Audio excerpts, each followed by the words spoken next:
okusookera ddala era mu bigambo ebimpiimpi nsaba okwebaza Katonda olw'obulamu bwa muto wange Adamu Mulwana. Njogera wano mu biti bibiri. Ekiti ekisooka nja kwogera nga mukwano gwa Mulwana, naye ekiti ekyokubiri njagala kwogera ku lw'ekibiina kyange ekya Forum for Democratic Change. Erwa? Essubo. Kaakati bwe buzibu bwe twafuna gye twava erize nali musomesa Makerere. Bannange bonna benkoze nabo bali ku Supreme Court. Naye eno gye twajja mukulu Kiyaga gyagambye mbayaayi, osangayo buli muntu asobola okwogera, abantu ne bamuwulira ne weewuunya. Era bwe buzibu bwa Buganda, mutusaasire nnyo. Kanzire ku mulamwa. Basebo ne bannyabo, nasooka okumanya Mulwana nga omuntu omuvubuka omuto ayagala enkyukakyuka.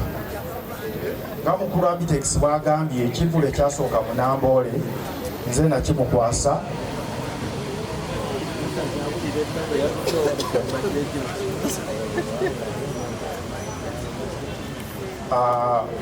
Bwe nali nga tutandika omulimu gwa okununula eggwanga lino, Adamu najja e Nakivubo. Twali tusuubirayo abantu abajja okuyimba, naye mu kaseera ako ssente tezaaliwo. Dr. Besigye okwesimbawo omulundi ogwo yali agaanye. Nze nagenda omuga Dr. n'okujja. Dr. n'agaa tetulina wadde ekipaana kimu wabula ennaku bbiri okutongoza ze bayita nominations, nga talina watandikira. Naye ebintu tetubikwata mu kwata gye twakwata. Bwe tutuuka e Nakivubo nga tulina abayimbi be tusuubira ne bagamba musuulewuke musuulawo nga tewali nakaliwo n'akamu. Ingrid tulinawe n'agaa nti waliwo omwami ono, n'ayingirawo n'akuba oluyimba toka barabara. Ku bwereere nga tetumuwadde na siringi bbiri. Bwayitawo ennaku nnya, abali mu luyinza ne bamuyita ne bamugaa twagala kukuwa ssente oluyimba olusiimulewo luleme kukubwa kubanga lwali bafuukidde obutwa. Adamu n'agaana. Abitex kwe kuyingirawo nga ffe tulina ssente.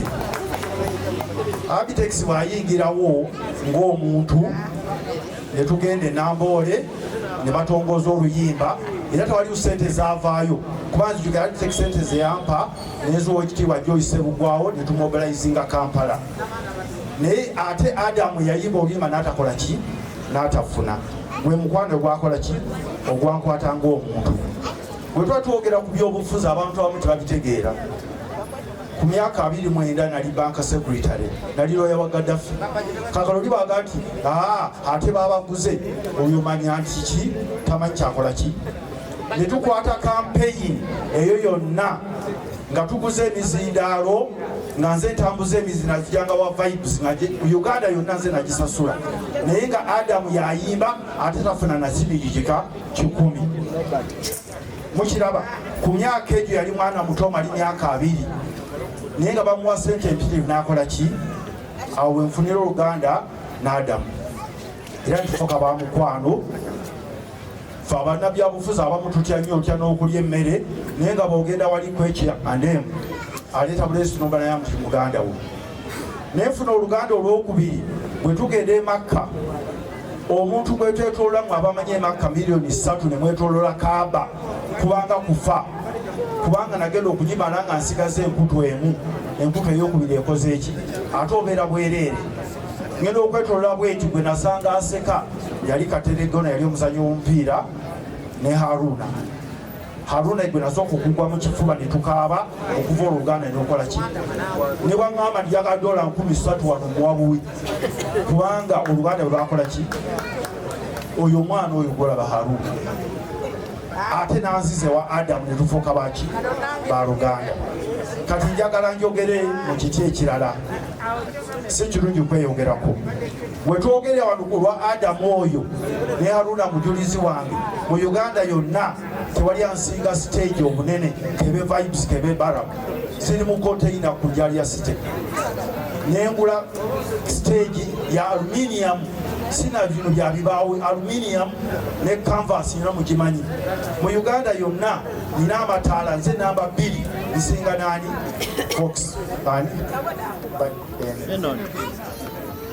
mu Uganda yonna nze nina ebyuma namba 2 nzira ku vibe container nzimba mu kizungu studio egenda okusinga obulungi si lwakufunamu sente abamu bano bajja ne bafunamu sente nayogera nze gundi promotions no kugoberera kintu kye bayita music industry nali Florida nga nsoma nga ndi DJ laba mpita DJ Daddy kyobola abanyambadde kino DJ Daddy kukola ebivulu ku Jalia City nendeka abayimbi nga sibasasuza nembasasula mukitegeera kakati bano aboogera babajjo bali ku byakyana kituufu industry y'obuyimbi kyenjagala njogere temugizanyisa industry y'obuyimbi ffenna aboogera wano nze nali ku level ya Professor Makerere ne banonda emirundi 3 nga lecturer asinga mu university naye oluyimba lumu sobadde owandiika abayimbi bantu bagezi nnyo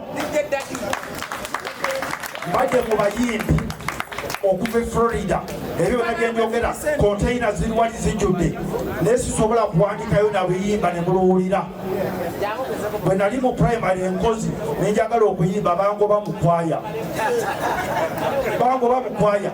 naye mu kibiina kyonna yonna gye mbadde sigobwangako mu kibiina mukiwulira sigobwangako mu kibiina all my kids bafuna first class naye twali mwana wange asobola kuyimba ekitegeeza muli bakitalo nnyo muleme kujogebwa era kyekikoza studio eyo tujeyo talent nina gye bayita equator birds erimu abayimbi 7 nze mbasasulira abaana balungi we are promoting talent apart from an industry mwe muli bakitalo nnyo ng'ogyeko omuntu alina Qur'ani mutwe tewali muntu omugezi nga muyimbi naye ne mwefeebyafeebya ne mubeera kugenze kulaba salimusale hawo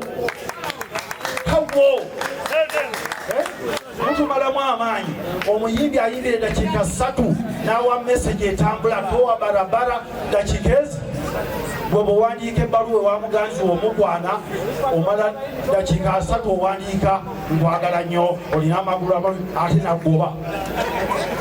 nagoba naye omuyimbi ajaluka kyalenga ensi yonna nekola ki amagezi ago lwaki temugakozesa ne mupromotinga industry yamwe ne mutabeera bamasiikini nti kuli babega byetwogerako tetwogere byakuzanya muganda wange Bajjo no why should I okola stage ng'olitadde wali mu container ng'olina biliyoni namba olitadde wali siri mugagga naye nange mmanyi amaanyi wakaki wegali mwe musobola okukyusa eggwanga lino neitereera ku meseji yammwe nammwe ne muba bagagga ab'e Nigeria bannammwe abagagga bo tebazaalibwa mukazi na musajja ne baga nti omuyimbi bamunoonyeza ssente bamutwale South Africa how bano ffe ababalimba mu bapromoters naffe tufuuse balabe opromotinga otya talent ekusinga nga ogiraba eri ku ttaka so muwagireho nalo Hidaman ku kifuba temugenda kwegayirira then the law will protect you naye baga nti bagambye babawadde biliyoni 13 kubuwat kubalwanyisa mutandika okulwana bundi yafunye bweguti bundi yafunye buti amiri yogera mukama wange nakusanga ku street sikizera kunoonya nenga noonya omusajja oyo gwebayita amiri toli mukwano gwange mu ngeri gyotegedde kubanga omusajja nagende nga nti omusajja ono omuzeeyi namutumya oyo muyise jangu kagwa oyo ne mugange eno noonyeze amiri sengendo kati byetwogera si byawolokoso nti oli anoonya bululu ze sinoonya bululu sinoonya ssente ku myaka 24 nali banka secretary ku myaka 26 buuza kajimu nali looya wa Gaddafi balooya 52 kakati ebintu byammwe byemugendeyo musale hawo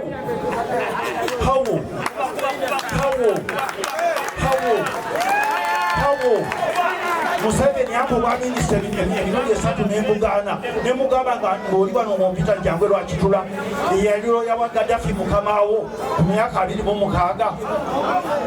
Kakati kyembasaba basebo ne banyabo, nsaba mutegere ekintu kino, nsaba mutegere ekintu kino nti muli b'amaanyi nnyo okusinga ate palimenti nagenda kukolera bya palimenti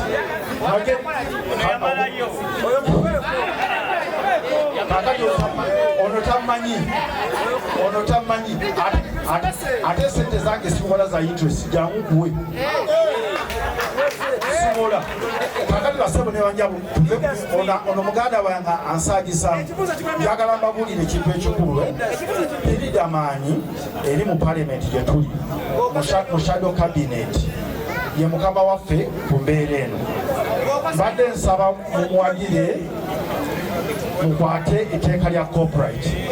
Bwe munaalimala etteeka lya copyright mulitereeza ebintu byonna bijja kutereera, kubanga industry y'obuyimbi eya talent si yakuzanya nti kazanyinkirizi, yakusomesa.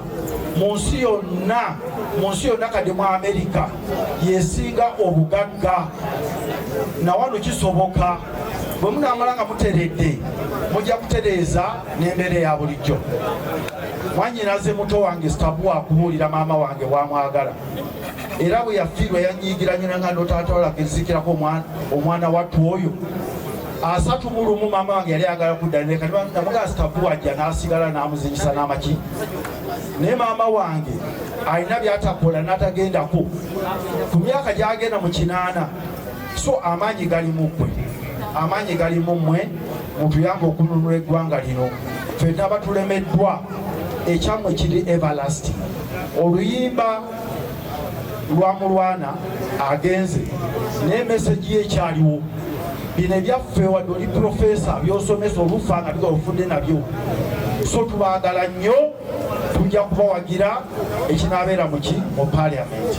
Era mukulu Bajjo teweeralikya nti okozeyo ki, kubanga obuzibu bwa parliament tebakolera mu mawulire, waliwo ze bayita komiti, ate nze sinza kutandika kuwulira gwe Bajjo. Levo yo erina bwekola ki, weekoma. Bino ebyammwe ebyamalwa ebyo byona fulufiga. Kakati bw'oba oyogera ne fulufiga ate oyogera ne profesa. Kati ebibyo kanguwe otumireko ku fulufiga, tosobola kati kwogera nange. Nze njogera ne Justice Kibita, njogera ne Owini Dolo, njogera ne profesa. Naye kakati ono bambi era bwe buzibu bwe mulina bogenda ne mulowooza nti bano bali mu mmwe, bano babateekawo kuteekawo kavuyo mu kintu ekitambula, era kyekibasasuza, kubanga bw'omubuuza nti wava wanaakola mulimu ki, kyekibasasuza.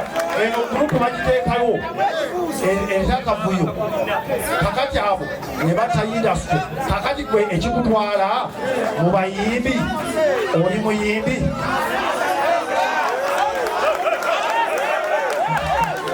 Ssaabasajja Kabaka wangale.